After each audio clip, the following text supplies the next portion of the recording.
Stock market में हम सब क्या ढूंढते हैं? एक बढ़िया बार्गेन, है ना? एक ऐसा सौदा जो बिल्कुल मिस न किया जा सके। मतलब एक ऐसा गारंटीड विनर जो सस्ता भी हो और सेफ भी लगे। लेकिन क्या हो अगर निवेश का एक सबसे भरोसेमंद माना जाने वाला नियम असल में एक जाल निकल आए? ये बात तो निवेश की दुनिया में बहुत ही आम है। सुनने में कितना सिंपल और टेम्पटिंग लगता है ना? तो चलिए आज की पड़ताल में हम इसी सोच के पीछे की सच्चाई को जानते हैं। ठीक है, तो इस पूरी बात को ना एक कहानी से समझते हैं। चलिए मिलते हैं हेल्गा से, जो एक काफी समझदार निवेशक हैं। आप देखिए, हेल्गा का फैसला काफी लॉजिकल लग रहा था।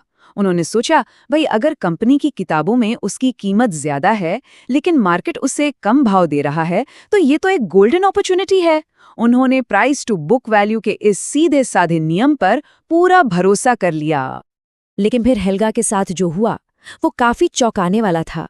स्टॉक की कीमत बढ़ने की जगह कंपनी की बुक वैल्यू ही गिरकर स्टॉक प्राइस के बराबर आ गई। मतलब उनका जो सोचा समझा सौदा था वो तो हवा हो गया। तो सवाल यही उठता है कि ये सिंपल सा नियम आखिर फेल कैसे हो गया। अच्छा, इस पहेली को सुलझाने के लिए ना सबसे पहले ये समझना पड़ेगा कि ये बुक वैल्यू आखिर होती क्या है। चलिए थोड़ा डिटेल में समझते हैं। तो एकदम सीधे साधे शब्दों में कहें तो बुक वैल्यू वो पैसा है जो शेयर होल्डर्स को मिलेगा अगर कंपनी आज बंद हो जाए। मतलब सारी संपत्ति बेचकर और सारा कर्ज चुकाकर। ये एक तरह से अकाउंटेंट का एक अंदाजा है। जरा इस सिंपल बैलेंस शीट पर नजर डालिए। यहाँ एक बात पर ध्यान देना बहुत जरूरी है। जो संपत्ति होती है, खास तौर पर फिक्स्ड एसेट्स, उन्हें अक्सर उनकी हिस्टोरिकल कॉस्ट पर लिखा जाता है। मतलब वो कीमत जिस पर उन्हें सालों पहले खरीदा गया था, ना कि उनकी आज की मार्केट वैल्यू पर।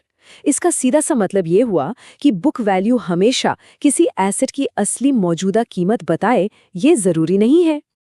और देखिए यही सबसे जरूरी बात है, बुक वैल्यू कोई पत्थर की लकीर नहीं होती। ये तो बस अकाउंटिंग के नियमों और अंदाजों पर आधारित एक राय है, एक ओपिनियन है जो बदल सकता है, बिल्कुल वैसे ही जैसे हेल्गा के केस में हुआ।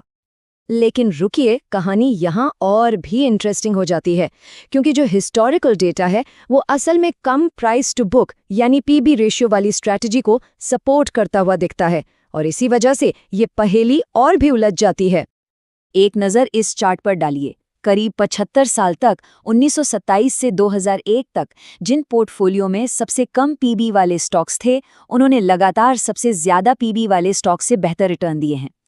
तो सवाल फिर वही है, अगर ये स्ट्रैटेजी हिस्टोरिकली काम करती आई है तो फिर हेल्गा के साथ क्या गलत हो गया? देखिए, इस स्ट्रैटेजी की तरफ इन्वेस्टर्स के खिंचने के पीछे दो बड़े पावरफुल कारण हैं। पहला तो ये यकीन कि भाई वॉलेटाइल मार्केट गलत हो सकता है, पर जो कंजर्वेटिव अकाउंटिंग है वो तो सही होगी। और दूसरा ये मानना कि बुक वैल्यू एक तरह का सेफ्टी नेट है कि स्टॉक की कीमत इससे नीचे तो क्या ही गिरेगी, क्योंकि कंपनी को कम से कम इतने में तो बेचा ही जा सकता है। और बस यहीं पर वैल्यू ट्रैप का खतरा सामने आता है। मतलब एक ऐसा स्टॉक जो कागज पर तो बहुत सस्ता दिखता है, पर हो सकता है कि वो असल में एक डूबता हुआ जहाज हो।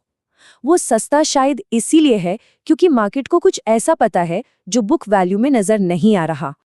तो फिर वो कौन सी चीज है जो हमें ये समझने में मदद करे कि कौन सा सस्ता स्टॉक हीरा है और कौन सा एक जाल?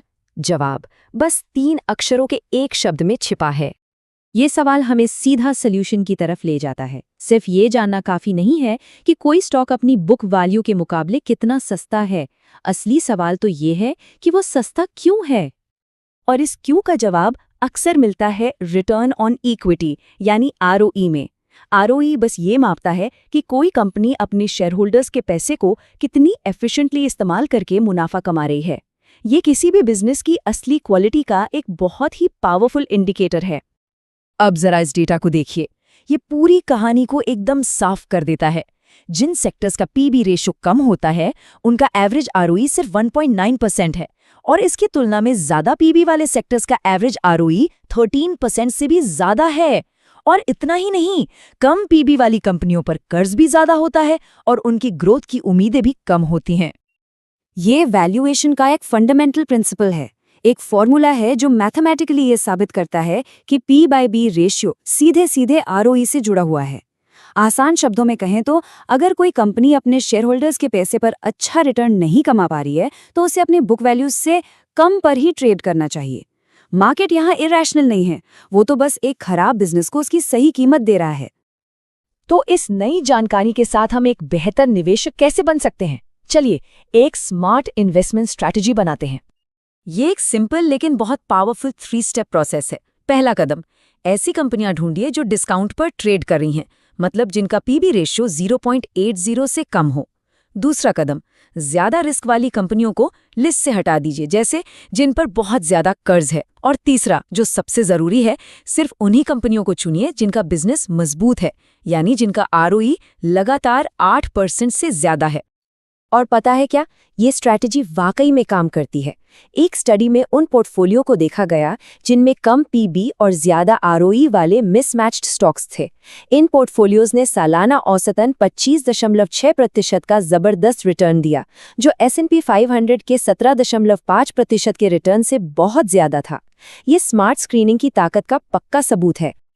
तो ये जो सीख है, ये सिर्फ P/B और आरओई के बारे में नहीं है, ये फाइनेंशियल एनालिसिस के एक यूनिवर्सल प्रिंसिपल के बारे में है। तो सबसे बड़ी बात जो हमें समझनी है वो ये है, कम पीबी रेशियो कोई बाय सिग्नल नहीं है, ये एक सवाल है, ये स्टॉक आखिर सस्ता क्यों है? आरओई अक्सर इस सवाल का जवाब दे देता है। लेकिन हाँ, ये भी याद रखना जरूरी है कि कोई भी एक अकेला मैट्रिक परफेक्ट नहीं होता। आरओई को भी मैनिपुलेट किया जा सकता है। असली समझ तो तब आती है जब हम ये देखते हैं कि ये सारे नंबर्स मिलकर एक साथ क्या कहानी सुना रहे हैं। तो हम आपको इसी सवाल के साथ छोड़े जाते हैं।